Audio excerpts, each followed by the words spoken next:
CPM Kozhikode ജില്ലാ സെക്രട്ടറിയായി M മെഹബൂബിനെ തെരഞ്ഞെടുത്തു. വടകരയിൽ നടന്ന ജില്ലാ സമ്മേളനത്തിലാണ് പുതിയ സെക്രട്ടറിയെ തെരഞ്ഞെടുത്തത്. കൺസ്യൂമർ ഫെഡ് ചെയർമാനും പാർട്ടി ജില്ലാ സെക്രട്ടേറിയറ്റ് അംഗവുമാണ് മെഹബൂബ്. 47 ജില്ലാ കമ്മിറ്റിയെയും സമ്മേളനത്തിൽ തെരഞ്ഞെടുത്തു. 13 പുതുമുഖങ്ങളിൽ 2 പേർ വനിതകളാണ്. 47-അംഗ ജില്ലാ കമ്മിറ്റിയിൽ 6 വനിതകളാണുള്ളത്.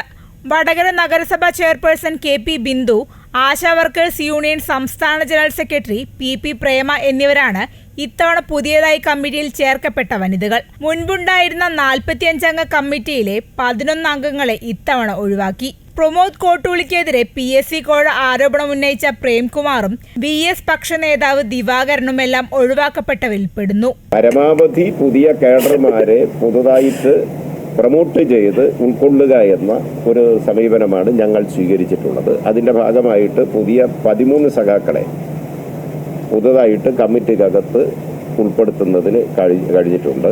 CPM കോഴിക്കോട് ജില്ലാ സെക്രട്ടേറിയറ്റ് അംഗവും കൺസ്യൂമർ ഫെഡ് ചെയർമാനുമായ M മെഹബൂബാണ് പുതിയ ജില്ലാ സെക്രട്ടറി.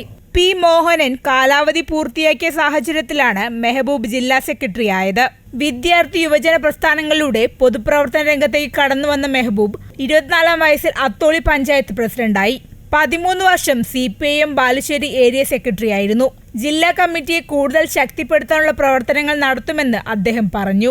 കഴിഞ്ഞ 9 വർഷക്കാലമായി ഈ പാർട്ടി ഈ ജില്ലക്കകത്ത് അസൂയാവഹമായ വളർച്ച നേടിയ കാലഘട്ടമാണ്. ഒരു തർക്കവും ആ കാര്യത്തിലില്ല. വലിയ മാറ്റങ്ങൾ ഉണ്ടാക്കാൻ വേണ്ടി സാധിച്ചിട്ടുണ്ട്.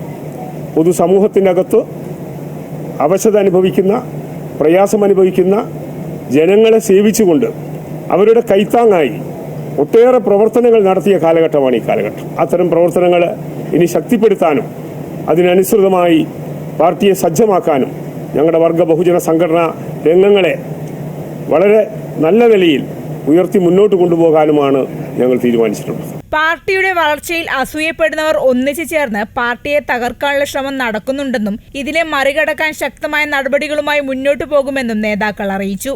അമൃത ന്യൂസ്, കോഴിക്കോട്.